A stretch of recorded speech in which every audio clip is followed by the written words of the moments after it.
نشر مركز ستراتفور الاستخباراتي الأمريكي للدراسات مقطعا مسجلا لحوار مع روبرت كابلن كبير المحللين الجيوسياسيين في المعهد حول الأهمية الجغرافية والسياسية لسلطنة عمان.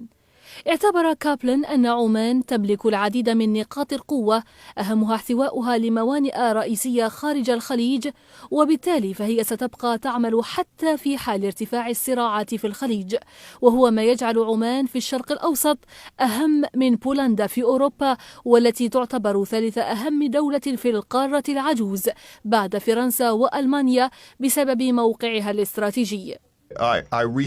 قمت بزيارة مؤخرا إلى ميناء الدقم، صلالة، صحار ومسقط في عمان. لقد أصبح حقا بمثابة مدينة مبادلات تجارية وذات موقع جغرافي سياسي ولوجستي، حيث يتم تداول المليارات من الدولارات لسبب واحد وهو الجغرافيا، فهي تقع في منتصف المسافة بين الهند وشرق أفريقيا، كما أنها قريبة من الخليج، ومع ذلك فهي خارج الخليج، بحيث لا يمكن أن تحاصر مثل بقية الموانئ داخل الخليج، وهو مكان يمكن للولايات المتحدة وقواتها البحرية أن تستغله للاستراحة وتجهيز مرافقها في المستقبل، وهو قريب من الخليج لدرجة أنه يسمح بالقيام بعمل عسكري داخل الخليج في الوقت الذي يكون خارجه.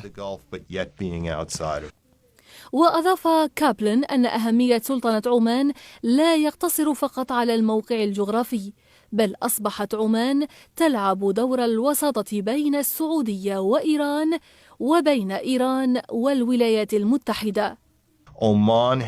عمان أصبحت مؤثرة جدا خلف الكواليس، وهي تسهل عملية التقريب بين الولايات المتحدة وإيران.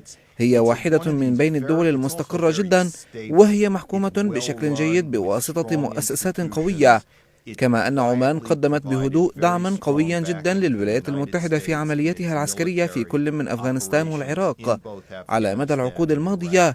هي بلد مهم. وانتهى روبرت كابلن إلى أنه في حال استغلت الولايات المتحدة موقع عمان جيدا وقامت ببناء المباني والمرافق الضرورية، فربما سنرى خلال العقدين المقبلين سنغافورة جديدة أو ربما هونغ كونغ جديدة في الشرق الأوسط.